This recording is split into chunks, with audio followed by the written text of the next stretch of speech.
Hello ladies and gentlemen, this is Malikicowtipper going to bring you another game of StarCraft 2, and today my opponent is iNFiNiTE, and let's just see how infinitely long this game can go. So it will be on Entomb Valley, and for any of you guys paying attention, yes, this was a 39-minute game, so this will be probably one of the longer games of StarCraft I will end up putting on YouTube, just because these long games, they can be fun to watch sometimes, especially if they're good games, and I promise you this is actually a very good game. But aside from that, they do take quite a toll on the caster as far as it's concerned, and just a lot of file time to upload. But anyway, I really think you guys are going to enjoy this. So on Entomb Valley, we have iNFiNiTE spawning in the lower left-hand corner, and we have me, Malikicowtipper, spawning as the blue Zerg in the upper left-hand corner. And I'm not sure if I said Terran or not, but you guys can clearly see that this is definitely Terran, and that's about that as far as it goes. So when we take a look at this, I'm setting my Overlord down here to kind of get this cross-air position scout, and I have my drone going out to get all my other scouting information. And unfortunately speaking, there's a very real possibility, and this has been happening to me a lot on bigger maps, where the Terran are able to wall you off pretty much before you can get into the base and see anything, just because of the long time it takes. I'm contemplating the benefits of sending out 2 workers on big maps like this, just to, make sure that you get the information that you need to kind of accommodate your early build. But this map being a little bit larger, generally you do not have to worry about any type of super early aggression, although back about 2 days ago I did get Makaraxed. He built both of the barracks kind of right over here and just started rushing Marines in when I went pool first, and I was just, not pool first, expansion first, and I was just pretty much screwed. And we can see that his barracks is already about 50% done, and I just don't know if this drone is going to get there in time. 1 second, this is a Red Bull break.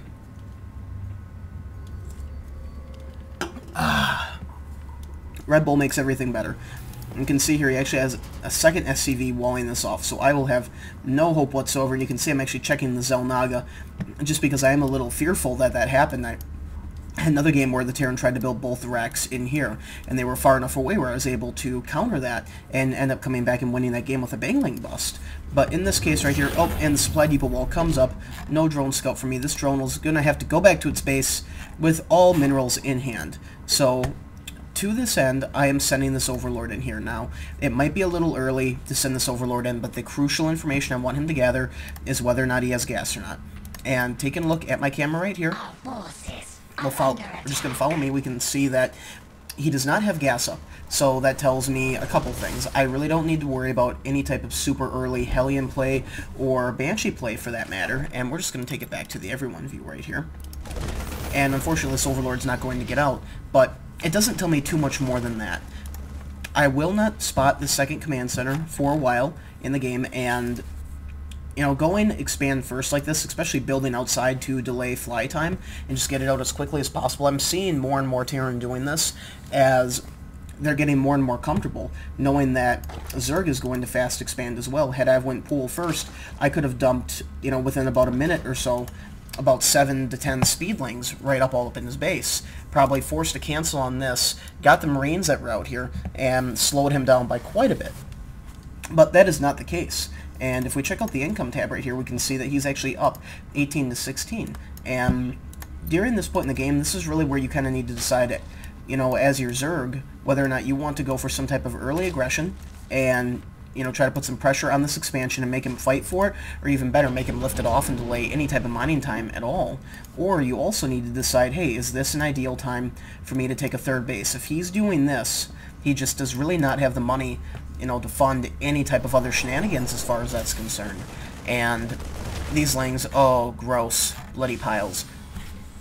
So, for me, that's kind of what's going through my head right now. We can see I have speed on the way, I have just a bunch of drones coming out, and the early part of this game really is going to kind of fall into more of a standard macro game, getting good saturation up here in the main base, waiting to start saturate on this one, and very soon I actually will be sending out a drone to take down this expansion over here. And these lings, kind of their goal is to try to get past and see how many drones he has, actually no, I don't even know. Yep. These Ling's goal is really to see whether or not he has this expansion, and I'm fairly confident that he does, simply because you don't see this bunker go down and other things go down here without them getting ready to take that. So these Ling's just really not going to have any luck just feeding him extra kills. this point, it's definitely favoring him, because he is infinitely better than me at this point in the game as far as units lost. But I am starting to take a little bit of a lead as far as my harvester count is concerned. I am going to go to Lair Tech, and I'm going to get a second gas. And I'm not quite sure what I was thinking at this point in the game, or how I wanted to do this. I can tell you I'm going to send in another Overlord to scout out this base and check out and see what kind of tech I have my opponent dealing, because that's going to kind of decide what tech route I want to go with. Now, I wish I had something more important to say right now. This is just very, very standard early game stuff, neither of us being too aggressive or doing anything too crazy here. This Overlord is going to see these barracks, and he'll also live long enough to see the factory. And the Terran really is not doing, I should say Infinite, really isn't doing much about this Overlord coming through the base right now. I have no doubt that he will snipe this Overlord, just because it's an easy kill. But to this, I see the factory, there's the Marines, and I see the barracks. So that tells me, okay, he's fairly standard along at this point. I can probably expect some type of ball of Marines and maybe some Hellions or tanks to move out in the next minute or so. So for me, I'm getting my double evil chambers, and that did supply block me. That sucks. And you can see I'm actually getting down 2 more gas. What kind of tech is Malachi going for? Malachi is getting a Bangling Nest, which is kind of neat. And I think for a second or two, I thought, let's blow this wall up. That just seems like a really, really good idea, because I love nothing more than just busting walls like this. And realistically, when I sent that Overlord in, I got a good idea what his army size was as well. I figured he's not that far along, and if he only has 1 factory with Tech Lab on it, we're not going to see a lot of Hellions coming out of him. So this might actually be a good time to try to push out with a lot of Lings. But the thing with that is I've been investing so much in my economy that I didn't have Larva ready, and we go to production right here, we can see I did decide to produce 20 Lings, but my better judgment's going to get the best of me, and I'm going to decide against doing that. My creep spread could be better. I really should have a second queen out here. I have plenty of money to do it, just to start spreading creep and giving me better vision along the map. And with these Lings, I believe I decided to break down the rocks instead of going for that Bangling bust, just because even though I could probably get through this wall at that point in the game, it would really just be throwing away Banglings, and I just don't think it would have the desired effect. It's coming too late in the game. 10 minutes in is just not a good time for that. There's my queen to poop. And right here we can see my third is going up. And this is kind of delayed. I realistically should have taken this back a couple minutes ago, and I could have already had it established. But I think I was a little worried about some early Marine pressure, which I just didn't feel like I got good scouting. So I do have an Overseer in here, and I'm going to be able to get a changeling into his army here, and this is actually going to give me very vital information at the size and composition of his army. And I see a few Marauders, Marines, pretty standard stuff. Now, I also saw these SCVs going out here, so that's making me think that he's going to be taking a third base. And he is, but he's morphing it into a planetary fortress. So unless I get Zerglings down there, like right now, I'm not going to be able to do anything about it. And realistically, I just do not think these Lings... Oh, they're going the wrong place. No! Super lame. They're not going to be able to get there in time to do anything about this planetary fortress at all. And even if they did, he could easily send over some Marines. Well, no, he couldn't, because the rocks aren't down. And it's just finishing now. Oh, that sucks. That sucks so bad. If I only would have went the right way, I maybe could have stood a chance of killing that building right there. And knowing that that's up, that to me tells me that this Terran is going to play super, super macro. Actually, I want to see... Yes, my changeling is providing me information. I know that this army is moving out, and I also know, we check this out right now, the units tab right here, that I have 14 Zerglings and 2 Infestors to deal with 24 Marines, 6 Marauders, 2 tanks, and a Medvac. I have 5 Banglings morphing. Check out the production tab right here. You can see I have 34 Lings on the way and 3 more Infestors along with Hive Tech. So I'm going Hive Tech very, very early in the game because I want to transition into Ling, Infestor, Broodlord and just absolutely wipe the floor with the Terran. It does extremely well against this composition, and I'm hoping to get that out quickly after I defeat this push. I'm hoping he'll turtle and macro, and then when he comes to fight me again, I'll be like, oh, hey, cool guy, I have all this stuff. So, Creep going to give me awesome vision right here along with my Changeling. And this Queen, oh, she's going to die. That's not fun. And right now I need to be very, very careful. I cannot afford to lose any of these troops willy-nilly. It's gross, there's that tentacle there. And I do have Baneling speed, which is very good.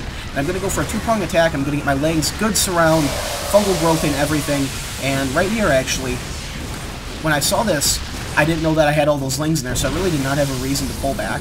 But I am going to, and I was able to clean that up, and pretty much losing very few important units. We're about tied for units lost. Income very, very even, 44 over 40, favoring me ever so slightly, but mules easily make up for that. And if we go to the production tab, you can see that I'm getting adrenal glands at under 13 minutes of the game. Holy crap, that's just crazy. I have a Spire going down, I have a Macro Hatch going down, so right now I'm just more or less trying to spend my money, get units out as quickly as possible, and we can see that I have a lot of Zerglings and a lot of Infestors. And Zergling Infestor, if your upgrades are good, which I'm working on making mine good, can be extremely effective against this type of composition. He is throwing Thors into the mix, and as far as I'm concerned, that just is even better because a lot of Thors do okay against Zerglings, but Zerglings can be very, very cost-effective against Thors as long as you do not let them get too many of them. We can see he's going to wall this off over here, and I have 2-2 upgrades coming. He has 1-0. Working right now, and we can see that he's working on vehicle weapons level 1, but my upgrades are very soon going to be far, far superior to his. And going into this, we can see that I am taking a 4th expansion. So after that pressure, I decided it was a good time to expand and try to just continue to build my economy, and realistically, you guys need to be harvesting gas. Oh my god. I don't like that where you rally your guys or your drones to a geyser as it's being built, and then sometimes they collect and sometimes they don't. I just don't quite understand that myself. I want to see what I can see right here. So I do not have a changeling in his base, and for iNFiNiTE, he actually is unaware of any of these expansions. Add-on complete. As far as he's concerned, I could be a 2-base Zerg right now, even a 1-base Zerg, and he actually does have an SCV down here, and what I really should be doing is sending out, I have so many Zerglings, some patrolling lings, getting them out around the field and making sure that he's not trying to do anything too crazy, you know, get some of these ninja expands or anything like that. And we can see that I have a lot of drones being migrated over. Income right now, 64 over 54, favoring myself. Go back to the production tab.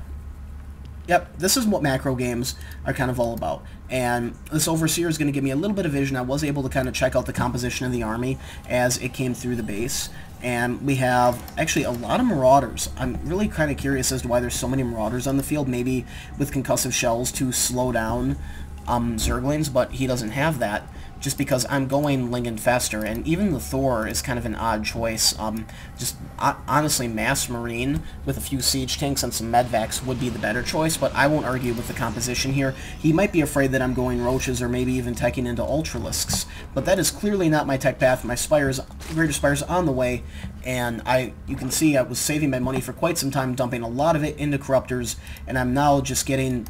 harvest your gas. I hate you. Your mother hates you. We're very, very disappointed in you, drones. But more money, more gas just being dumped straight into Corruptors. And actually, I need minerals right now. How the heck do you like that? That's kind of neat. And if we check out the enemy's composition, I was able to get another Changeling into his base. And I'm feeling very, very good about my army composition right now because he only has 2 Vikings. Vikings actually do extremely well against Broodlords, but this composition is kind of a mix. It's almost like, I thought there might have been Mutalisks, and there could have been Roaches, maybe even Ultras, and I have Marines just because Marines are so cool, and I have a lot of Medivacs. These Vikings are here because I have an inkling that there could be, you know, something from the air. It just seems like a very mixed army. His scouting information, if we check this out, he knows absolutely nothing about my base. He knows nothing about my tech plans at all. And that's really to my benefit. We can see this SCV is building this corner expansion over here, and I'm just thoroughly surprised that iNFiNiTE did not build any more, or waste. I won't say waste. I'm surprised that he didn't use any comsats. Just that could have been so useful. He can know, I mean, as a Terran with scans, you can almost instantly know my tech path without having to risk units, get changelings in there, or anything like that. It's just such a valuable ability to have. And we can see over here that, checking out the income, 78 over 60. I have about as many drones as I would care to make at this point. I am mining fairly heavily off of 3 bases and kind of casually off of 1. My army is maxed, just as he is, and at this point, it's more or less about who wants to move out first. And we have his composition, which is really haphazard. It's kind of actually like a dual composition. There's really nothing wrong with that because you can kind of go into any battle, and maybe that's his idea is, you know, I'll build this composition that's good for just about anything. And, oh no, please don't kill my Overseer, you don't want to do that. But then I can kind of deal with anything, and I can use more of those resources for, I mean, more of my energy for scans. I just don't know about that. Myself, personally, I would love to have seen him dropping some scans, but we have an engagement coming this way. We can see I have creep slowly just kind of creeping out up on top of the base here. It's giving me a little bit of vision, and when he killed it earlier, that did stop my creep spread. Otherwise, it would probably be all the way over to the middle of the map, and we can see we're kind of doing the army dance right now, where I have... Oh, let's just check out the units, just for the heck of it. 126 Zerglings, 6 Broodlords, 7 Corruptors, and 4 Infestors. And right here, I'm actually trying to free up some supply so I can morph more Broodlords. But that might not necessarily have been a terribly good idea, just due to the battles engaging right now. And if we check this out, we have stims going down on the troops, fungal growth being dropped on all the units. That was an excellent fungal growth, actually. These Zerglings, not really going to be able to get the best surround on this because they're attacking headlong into it. And the Vikings are actually going to be able to do a lot of work against the Broodlords just because there's not a lot of Corruptors here. And half a dozen Banelings just would have been absolutely beautiful for this attack. And let's just keep an eye on the production tab right here. If we take a look at the money that each of us has, we can definitely remax. Remaxing is not an issue. And I'm just dropping down fungals galore, and what I'm actually going to do right here is I'm going to drop down a lot of infested Terran, and the reason I'm doing that is I can see that a lot of my Lings are getting shredded, and I need something to screen my Broodlords from the troops, and the infested Terran buying me seconds more than anything. I'm able to take out, you know, some of the Vikings, and there realistically just are not a lot of Marines left on the ground. But they're going to be able to clean up those Broodlords rather nicely. We can see that I am producing 54 units worth of Zerglings. I have 3-3 almost done. He is at 2-1 right now, so the upgrade's greatly favoring myself. And realistically, I need to morph Broodlords, and I need Zerglings. Oh, do I need Zerglings? And what's kind of nice about this is I'm actually able to get in and get a good surround on a lot of these units, and my upgrades just being so cost-effective, making the Lings very, very powerful.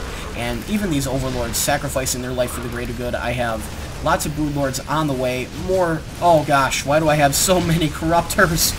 There's no need for that. But the good thing is there's just not that many Marines left on the ground. And as these Broodlords come through, they're actually going to force a pushback between them and the surrounding Lings. Just because there really are there's just not enough anti-air left in this army to deal with the Broodlords that are coming out. And we can see I'm just continuing to spam Lings. And it's actually very interesting. I've spent almost all of my money to remax and remax as quickly as possible. Our Terran friend here still has a lot of money banked, and that's kind of the nice thing about Zerg is, you know, if you have the larva, you can just dump that money in, but our food count is almost equal. If we check out units lost, it is actually favoring him by, holy shit, that is favoring him a lot. And that's one thing that's nice with a composition like this, is it's fairly inexpensive as far as Terran is concerned. And if it wasn't for me being so expansion heavy right now, I would definitely, you know, basically I have already lost this game. You know, that attack was not very good. I lost a lot of troops on it, and income favoring me slightly. Check out the units right now. I have 46 Zerglings, 11 Broodlords, 10 Banglings, 6 Corruptors. So we can see I've mended the error of my ways. I have far more Corruptors within me this time, and that's going to help me deal with some of the anti-air that he is undoubtedly going to be pushing out. We can see a lot of starports with reactors. With this right here, he can build Vikings 6 at a time, which is kind of scary, actually. So, checking this out, my creep plus the Zelnog is actually going to give me a very good idea of where his army is at, and also the composition. He's continuing to build the same composition. These Marauders, I really just do not understand having them. Maybe, again, maybe simply just to slow down Zerglings as they try to swarm in, or soak up some damage from Banglings. That's the only thing I can see, but he doesn't even know that I have Banglings right now. But as long as I can get my army in a decent position, these Broodlords will be able to just wreak havoc on this army. And if we check this out, he has almost no anti-air. My Corruptors are going to be able to deal with this. Banglings coming in, face melting, so many of those Marines, fungal growths going down, and the Broodlords are just going to absolutely destroy everything that's here on the ground. And one thing that the Thor is going to do between the Marines is my Corruptors are now all dead. And even though it's awesome that my Broodlords have won the day, this is one thing that you have to be extremely careful with, is I now have nothing to stop these Vikings. And even though there's only 2 of them there, they're going to be resupplying very quickly. These Vikings just doing a crazy, crazy amount of damage to all my poor Broodlords. They're all going to die, and these Zerglings are not the answer that I need. They're going to clean up the tanks very nicely, but I'm going to... just losing all these Broodlords is not a good feeling. Units lost right now. Still greatly favoring the Terran opponent. We can see that I have, check out production, so many Corruptors on the way, and that's going to help me as far as cleaning up all of these Vikings right here, but I really need to attack them en masse not in small groups like that. And if we check out the army composition, let's see here. Let's just go back to production. That might be a little bit easier. You can see that he is producing Vikings 7 at a time. So for myself, now knowing that he, if I could have scouted this, what I almost should have figured at this point is that he knows the build that I'm going, but I'm committed to it as far as that's concerned. I want to build these Broodlords, and I want to just rafflecopter him. We can see that his upgrades are slowly but surely catching up to me, and that's really going to help even the playing field. Even though I have 3-3 Cracklings, which are just so neat, 3-3 Marines with Stim just seem to do a little bit better. If we check this out, he has so many Vikings, it's just crazy. I'm taking, so 1, 2, 3, 4, 5, 6th base, my Great Aim, almost instant full saturation. That's going to help out with my money situation quite a bit. And we can see that the Terran had to fly his base away. I was able to get some Zerglings down there. And one thing that he has not done well is he has not expanded out.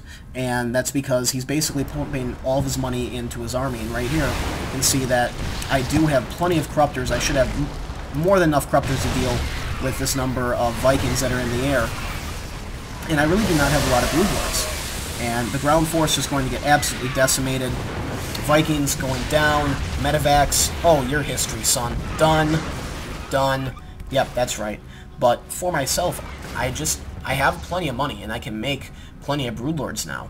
So what I need to do is quickly morph in Broodlords, get some Zerglings on the field, and attack while he is extremely vulnerable. His income has to be significantly lower than mine. He's mined out here. He's nearly mined out at his main, and he's realistically only running off of one base, which is also nearly mined out.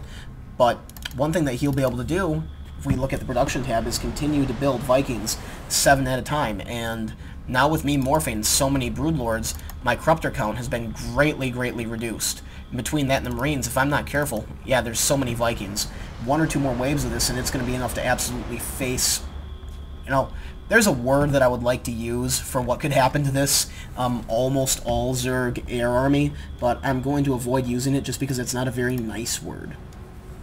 And we can see I'm actually taking another expansion down here. This is really the only thing that's keeping me going in this game. As we can see, I've lost almost 7,000 more resources than him, and he has so many Vikings. More Vikings are undoubtedly on the way right now, 6 more. And every second that I wait and I do not engage is time that I waste in right here. I can see a tank over here, and we can see that he is moving in his troops to stop these Zerglings, which are harassing his base, which is realistically his last kind of outpost of freedom. That's what we'll call it. So, I've got plenty of Broodlords. Oh, that's my buddy Matt talking. No, I should definitely say hi to him. And the ground army, I'm not going to have any problem dealing with that until all of these Vikings, oh my god, are just going to melt everything. Yeah, that word that I said that I could have used to describe this, I think you guys all know what it is. Red mush everywhere. But the one nice thing, god, I think I only killed 1 of those Vikings, even with all my Corruptors. They just did so much damage against him, it was not even funny. So our food supply right now is about even, and our income right now is fairly even. My gas is almost doubling his, and I still do not have enough gas. He has complete air dominance. At this point, it is almost futile for me to build another air unit because it's going to take so long to kill all those, and even all these Corruptors right here are basically dead in the water. There's not enough Corruptors to deal with this number of Vikings. Because the Viking is actually the better unit to the Corruptor. Even though 125 health and 0 armor, these guys have 200 health and 2 armor. But if you check this out, they're doing 32 damage per shot to these Corruptors. Well, 34 if you count their armor. So it just doesn't take much at all. And right now these Vikings are just going to be an absolute pain in my ass, killing all my Overlords. Everything is just melting to them. Oh, it's so annoying. And this Queen doing what she can, loyal to the swarm. Maybe if I would have upgraded her attack, that would have been cool. So what I'm doing right now is I'm more or less doing what I can. I'm spamming Zerglings, and I'm going to get a few free Thor kills. I'm not quite sure what these Thors were up to right here, but Lang's just absolutely massacring them, and he's going to start doing drop-downs with these guys. And even like this, they're not the greatest as far as ground damage goes, but they're able to do quite a bit of damage, easily cleaning up all those drones, and any Overlords I spawn are just getting killed. And we can see that I'm supply blocked. I'm down by over 30 supply. All I really have are Lings, but he really only has 1 base that he is running off of. And yeah, he doesn't even have the money to build another command center right now. He really needs to lift this command center off because he's mined out all of the gas in this base. And we can see that he is actually going to manage to snipe my Spire here. And even these Lings, just not able to pick off a lot of them. These Corruptors just going down, and we can see that the number of Vikings has been reduced greatly, just due to, you know, limited anti-air fire. The best answer I have to this is Infestors. A few fungal growths on this, and they're basically done. There's nothing they can do to stop that from happening. And what I really, really need to prevent is this base from going down. I cannot afford to lose any of my mining facilities, and right here we can see I have plenty of Lings on the ground going to pick off almost anything damn near instantly the second that it lands. Very, very cool. And here come the Infestors. Fungal growth, anybody? Oh, come on, let's do it. It's worth it. Nope. Oh, they're really going to get away. Super lame. Oh, I was able to get a few of them. That's neat. And if we check this out, he basically has Mass Marine, no Medivacs whatsoever, but I have Ultras out in the field. Yeah, I didn't tell that to you guys. I figured you would like to see it. And you know what I figured? Ultras are a good answer at this point. I'm not going to build any more air units just because I know how many Vikings he can produce. And Ultralisks are just so cool. Combine them with Infestors and a few Banelings, no issues whatsoever. So that's the thing with Zerg. Go transition. Have your tech up or be ready to tech. And one thing that's nice about this tech field is between Ultra Ling, Infestor, or Broodlord Ling Infestor, I can pretty much rule either the land or the air. The Terran would need to get Ravens out on the field or some other, you know, more heavier units than just a ball of tanks and Marines to realistically deal with this. So it's a nice tech transition. Your upgrades transfer over, and as soon as I have chitinous plating up and done, Ultralisks have 6 armor, making them almost impervious to Marine fire. It just takes so long for Marines to kill Ultras. And realistically, you really need to build another command center. I don't get why this command center hasn't lifted off. And all of these Vikings are literally just dead in the water right now. You know, he could use them to do another similar drop type of plan. We can see that's actually what he's doing. He's going to go for my spawning pool. And hopefully I can spot this. Oh, my creep did allow me to spot this. I'm pulling my army back. And all I really need to do is get my Infestors up in my base, and I will not have any issues whatsoever. So you can see plenty of Lings dropping down. Oh, gonna get a lot of Overlord kills actually. Fungal growth coming in, just working away, dropping more fungal growths. A few infested Terran just for good measure, and all the Vikings explode. So neat. I don't get how I'm... Ah, I see. I am food capped again. That's super lame.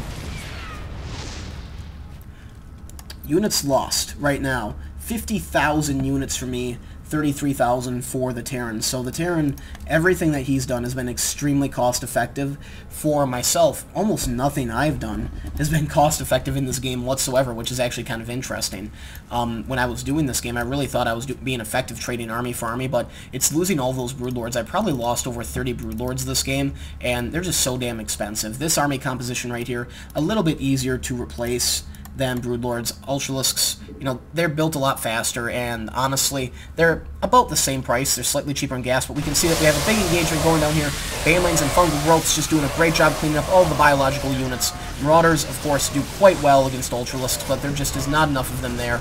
And the slow ball Marines here, it's just going to be a very, nasty, acidy death, along with spikes. And right now, for the first time in the game, there's a noticeable difference. I am at unit cap, 199 out of 200. Infinite at 97 out of 200. The food count greatly favoring myself. And at this point, these SCVs are just trying to be pulled back into a slaughter. The Ultralisks just having too much fun. They're like, oh, this is so cool. We can eat stuff. Ultralisks love to eat things. 17 kills on this guy. He's awesome. 6 kills. Yep, 12 kills. Oh, yep, just keep killing them. And again, the Marines just really not able to do all that much against them. The Marauders do better, but as armored units, Ultralisks do 47 damage per shot to armored units. That's just absolutely crazy. And buildings count as armored as well, which is also kind of neat. So right here, just going to start working on all these medvacs with nobody to heal, no bases for them to mine off of. This is pretty much, without me, you know, giving away the end of the game, GG for Infinite at this point. So I'm going to start talking, you know, at 50 food, over 200, there's just not much that you can do to come back from that. But this game was extremely fun to play because it's one of the longest games of StarCraft that I ever played. And, you know, I like it when at the end of the game, half the map is covered with your bases and your mining.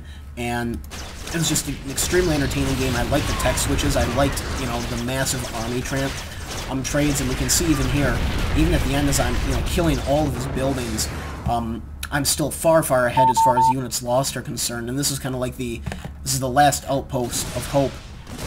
And these poor Marines, they're fighting right down to the bitter end, do not want to give up at all. And, you know, Marines with all those medvacs there, just very, very efficient. You know, not much you can do to kill them. So to that end, for iNFiNiTE, I think he kind of got turtled up. And tearing off of 3 base can be very, very dangerous, as we can see here. He was pretty much on 3 base for a better part of the game. He has maybe about 1/3 of this mined out, and I'm assuming, yeah, he has about 1/10 of this mined out. So everything that he did in this entire game pretty much came from, we'll give him the benefit of the doubt and say 4 bases between this and the mining that he did here. For myself, it took me to fully mine out 1, 2, 3, have almost mined out here, about 1/3 mined out here, maybe even closer to half. So it took a lot for me to break his defense and to break his attacks. And as far as that goes, I really don't quite know what else to say aside from that was a fun game to play. It was an extremely fun game to cast. I hope that you guys enjoyed watching it, and thank you for sticking with me. This is Malikicowtipper signing out.